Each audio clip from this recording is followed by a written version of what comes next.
నమస్తే. Pan India cinema సాక్షాత్తు Andhra Pradesh deputy chief minister Pawan Kalyan గారు నటించిన హరిహర వీరమల్లు నిన్న రిలీజ్ అయింది. చాలా ఉత్కంఠతతో రాష్ట్ర ప్రజానీకమే కాదు, దేశ ప్రజానీకం కూడా ఎదురు చూశారు. ఈ సినిమా సక్సెస్ అవుతుందా, ఫ్లాప్ అవుతుందా అనేది అందరూ ఎదురు చూసినటువంటి అంశం. దీనికి ప్రధానమైన కారణం ఏంటంటే, చాలా రోజుల తర్వాత పవన్ కళ్యాణ్ గారి సినిమా రావటం. అంటే బ్రో సినిమా తర్వాత సుమారుగా 2 సంవత్సరాలు అయింది. ఆ సినిమా తర్వాత ఇవాళ హరిహర వీరమల్లు రిలీజ్ అవుతుంది. చాలా పెద్ద గ్యాప్తో రిలీజ్ అవుతున్నటువంటి చిత్రం కాబట్టి ఇది ఎలా ఉంటుంది, ఇది విజయవంతం అవుతుందా కాదా అనేది ఉత్కంఠతో ఎదురు చూసినటువంటి అంశం. ఇంకొక అంశం ఏంటంటే, ఈ సినిమా విజయవంతం కావాలని అందరూ కోరుకున్నారు.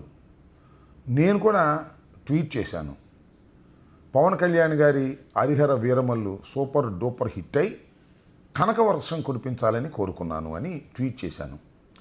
దీని మీద చాలామంది విమర్శలు చేశారు, కొంతమంది పొగిడారు, ఒక చర్చ జరిగింది. దీనికి ప్రధానమైన కారణం ఏంటంటే, పవన్ కళ్యాణ్ గారు మా రాజకీయ ప్రత్యర్థి, ఒక విధంగా రాజకీయంగా శత్రుత్వం కలిగినటువంటి వ్యక్తి. ఆయన సినిమా విజయవంతం కావాలని అంబటి రాంబాబు గారు కోరుకోవటం ఏమిటి అనేది చాలామంది ప్రశ్న. నేను ఒక విషయాన్ని చాలా స్పష్టంగా ఈ సందర్భంగా చెప్పదలుచుకున్నాను. చిరంజీవి గారి ఫ్యామిలీ అంటే మాకు కాస్త గౌరవం. కారణం ఏంటంటే, చిన్న స్థాయి నుంచి కష్టపడి పైకొచ్చి తెలుగు చలనచిత్ర సీమలో ఒక అగ్రశ్రేణి నటులుగా వారు గుర్తింపు పొందారు. ముఖ్యంగా చిరంజీవి గారు వారు మరింత పైకి వెళ్ళాలని, మరింత విజయాలు సాధించాలని మేము కోరుకోవటం అనేది మాకున్నటువంటి లక్షణం.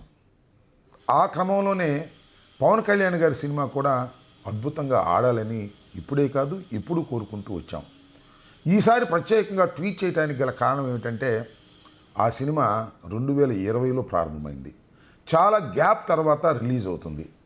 ఏఎం రత్నం గారు దానిలో పెట్టుబడి పెట్టి చాలా ఇబ్బందులకు గురయ్యారు. పవన్ కళ్యాణ్ గారు ఖాళీ లేక కాల్ షీట్లు ఇవ్వక చిత్రం సకాలంలో పూర్తి కాలేదు. 20 నుంచి 25 వరకు 5 సంవత్సరాల పాటు ఆ సినిమా రిలీజ్ కాకోకుండా ఉండిపోయింది. అందువల్ల అవుట్డేట్ అయిపోతుందనేటువంటి భయం కూడా చాలామందిలో ఉంది.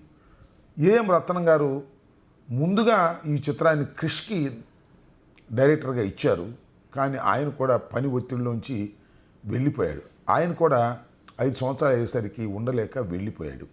చివరికి జ్యోతికృష్ణ అని వాళ్ళ అబ్బాయి, ఆయన కూడా డైరెక్టరే, ఆయన చేత డైరెక్ట్ చేయించుకుని ఎట్టకేలకు చివరకు సినిమా రిలీజ్ చేసుకున్నారు.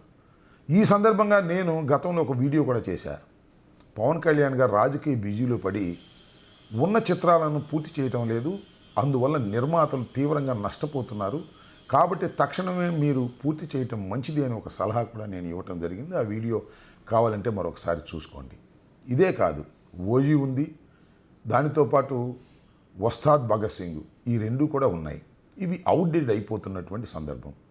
ఇలాంటి క్లిష్ట పరిస్థితుల్లో ఏఎం రత్నం గారికి కనకవర్షం కురవాలని నేను కోరుకున్నాను.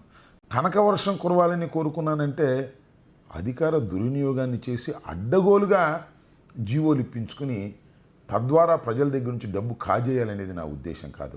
ఇవాళ పవన్ కళ్యాణ్ గారు కూడా చేసింది అదే. అడ్డగోలుగా జీవోలు ఇష్యూ చేయించుకున్నారు, ముఖ్యంగా ఆంధ్రప్రదేశ్ ప్రభుత్వం చేత. ఆంధ్రప్రదేశ్ ప్రభుత్వం అంటే ఆయన ప్రభుత్వమే. ఒక్కొక్క టిక్కెట్కి 600 రూపాయలు పెంచుకునేటటువంటి కార్యక్రమం. ఆ విధంగా జీవో ఇష్యూ చేసిన ఆంధ్రప్రదేశ్ ప్రభుత్వం అంటే ఏంటండి, నాకు అర్థం కాలేదు. ఒక సినిమా మొదటి రోజు చూడాలి అంటే 750 రూపాయలు పెట్టి థియేటర్కి వెళ్ళాలి.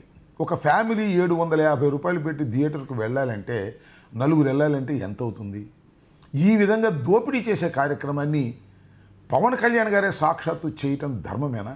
సినిమా బాగుంటే ఏ రేటు ఉన్నా ఆడుతుంది అనేది అందరికీ తెలిసినటువంటి సత్యం. ఇది నేను చెప్పినటువంటి అంశం కాదు.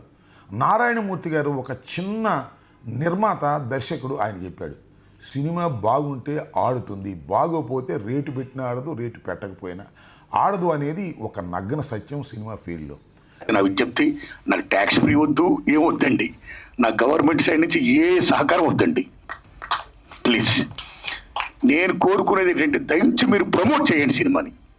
నా సినిమా గురించి చెప్పండి, సినిమా జనంలోకి వెళ్ళి చేయండి, జనాన్ని చూడమని చెప్పండి. ఏమాత్రం సినిమా బాగుంటే జనాన్ని కనెక్ట్ అయితే సినిమా సక్సెస్ అవుద్ది. ఆ హెల్ప్ చేయండి, దట్స్ వాట్. కానీ మొదటి రోజునే ప్రజల దగ్గర నుంచి డబ్బులు సక్సెస్ చేయాలి అనేటువంటి భావనతో ఇలాంటి జీవోలు ఇష్యూ చేసి అధికారాన్ని దుర్వినియోగం చేశారు పవన్ కళ్యాణ్ గారు అని అంట. ఇది తప్ప కాదు, ఒకసారి ఆలోచించండి. ముఖ్యంగా పవన్ కళ్యాణ్ గారు కూడా ఆలోచించండి. ఇంతటితో ఆగల పవన్ కళ్యాణ్ గారు రేవంత్ రెడ్డి గారి మీద కూడా ఇన్ఫ్లుయెన్స్ చేశారు. రేవంత్ రెడ్డి గారు ఒకానొక సందర్భంలో, ముఖ్యంగా పుష్ప సినిమాకు జరిగినటువంటి ఒక సంఘటన సందర్భంగా శాసనసభలో వివాదం అయితే ఏ విధంగా మాట్లాడారో మీ అందరికీ తెలుసు. ఇంకా బెనిఫిషియల్ ఉండవు, టిక్కెట్లు పెంచే ప్రశ్నే ఉండదు అని సాక్షాత్తు శాసనసభలో ప్రతిజ్ఞ చేసినటువంటి स्पेशल प्रिविलेज मांगे तो ये सरकार में नहीं मिलने वाले, मैं जब तक मैं कुर्सी में रहता हूं तब तक नहीं देता हूं. రేవంత్ రెడ్డి గారిని కూడా చంద్రబాబు గారి ద్వారా ఇన్ఫ్లుయెన్స్ చేసి రేట్లు పెంచేశారు. భయంకరమైన రేట్లు పెంచేటటువంటి కార్యక్రమం చేసినటువంటి విషయం మీకు తెలుసు. ఇలా 2 రాష్ట్రాల్లోనూ ఏదో ఒక విధంగా ఈ సినిమా ఆడినా ఆడకపోయినా మొదటి 2 రోజుల్లోనే డబ్బంతా సక్ చేయాలనేటువంటి ఉద్దేశంతో అధికారాన్ని దుర్వినియోగం చేసి జీవోలు ఇప్పించుకున్నటువంటి పవన్ కళ్యాణ్ గారిని ఏమనాలి? ఆయన ప్రజాసేవ కోసం వచ్చాడనుకోవాలా, లేక ఈ విధంగా అధికారాన్ని దుర్వినియోగం చేయడానికి ప్రయత్నం చేస్తున్నాడని అనుకోవాలా? ఒక్కసారి ప్రజలు ఆలోచించాలని మనం చేస్తున్నాం. సరే, ఆ విషయాన్ని పక్కన పెడదాం. సినిమా ఎలా ఉంది అనేది ఇక్కడ ప్రశ్న. సినిమా అనుకున్నంత విజయాన్ని సాధించలేకపోయింది. ఒక విధంగా చెప్పాలంటే ఫ్లాప్కు అతి దగ్గరగా ఉంది. దానికి ప్రధానమైన కారణం ఈ 5 సంవత్సరాల పాటు ఆ సినిమా తీయటం, డైరెక్టర్లు మారటం. దీనివల్ల ఆ సినిమా అనుకున్న స్థాయిలో విజయం సాధించలేదు. రేట్లు పెట్టినా కనకవర్షం కురిసేటటువంటి పరిస్థితి లేకపోవటం చాలా విచారకరమైనటువంటి అంశంగా నేను ఈ సందర్భంగా చెప్పదలుచుకున్నాను. సినిమా ఆడాలని అందరం కోరుకుంటాం. ప్రధానంగా నేను మరొక్కసారి చెప్పదలుచుకున్నది ఏమిటంటే, పవన్ కళ్యాణ్ గారు మాకు రాజకీయ ప్రత్యర్థే తప్ప సినిమా ప్రత్యర్థి కాదు. వాళ్ళ సినిమాలు బాగా ఆడాలని, అద్భుతంగా వారు నటించాలని మేము కోరుకుంటాం. మరి ముఖ్యంగా చెప్పాలంటే పవన్ కళ్యాణ్ గారు కానీ, చిరంజీవి గారు కానీ అద్భుతమైన నటులే తప్ప అద్భుతమైన రాజకీయ నాయకులు కాదు అనేది ఇప్పటికీ ఎప్పటికీ నా అభిప్రాయం. రాజకీయంగా వారు అంతగా మెచ్యూరిటీ లేనటువంటి వ్యక్తులు, రాజకీయంగా వారు ప్రజల దగ్గరికి వెళ్ళలేనటువంటి మనుషులు, రాజకీయంగా విజయం సాధించలేనటువంటి వ్యక్తులు, ఎవరి కోసమో ఉపయోగపడే వ్యక్తులే తప్ప స్వయం ప్రకాశితులు కాదు అనేది ఇప్పటికీ ఎప్పటికీ నా నిశ్చిత అభిప్రాయమని ఈ సందర్భంగా నేను చెప్పదలుచుకున్నా. ఏది ఏమైనా హరిహర వీరమల్లు విజయం సాధించకపోయినా అధికారాన్ని మాత్రం దుర్వినియోగం చేశారు పవన్ కళ్యాణ్ గారు. ఇది సరైనటువంటి విధానం కాదు, మంచి పద్ధతి అంతకంటే కాదు అని మాత్రం స్పష్టంగా చెప్పదలుచుకున్నా. ఇంకా మిగిలి ఉన్నటువంటి 2 చిత్రాలు ఓజీ, ఉస్తాద్ భగత్ సింగ్, ఈ 2 సాధ్యమైనంత తొందరలో రిలీజ్ అయ్యే విధంగా చేసి ఆ నిర్మాతల్ని సపోర్ట్ చేయండి, వారిని కాపాడండి. ముందు వారు ఒక టెన్షన్ నుంచి రిలీజ్ అవుతారు. ఇంకా రాబోయే కాలంలో మీరు చిత్రాల్లో నటిస్తారా లేదా అది వేరే అంశం. కాబట్టి తక్షణమే మీరు ఆ 2 చిత్రాల్లో నటించి విడుదల అయ్యే విధంగా చేసి నిర్మాతలకు ఊరట కలిగించవలసిందిగా కోరుతున్నాను. అదేవిధంగా ఇంకొక అంశాన్ని కూడా చెప్పదలుచుకున్నాను. తణుకులో నిన్న సినిమా రిలీజ్ అవుతున్నటువంటి సందర్భాన్ని పురస్కరించుకొని మీ అభిమానులు మా నాగేశ్వరరావు గారు వ్యాను వెళుతుంటే ఆ వ్యాను మీద ఎక్కి తొక్కి గందరగోళం చేశారు. ఇలాంటి అంశాలను ఖండించండి, వారిని కంట్రోల్ చేయండి. చేయకపోతే మూల్యం మీరు చెల్లించాల్సినటువంటి పరిస్థితులు ఏర్పడతాయనే విషయాన్ని కూడా గుర్తుపెట్టుకోవాల్సిందిగా కోరుతూ, సినిమా అంతగా విజయం సాధించలేనందుకు చింతిస్తూ సెలవు తీసుకుంటున్నాను. ధన్యవాదాలు.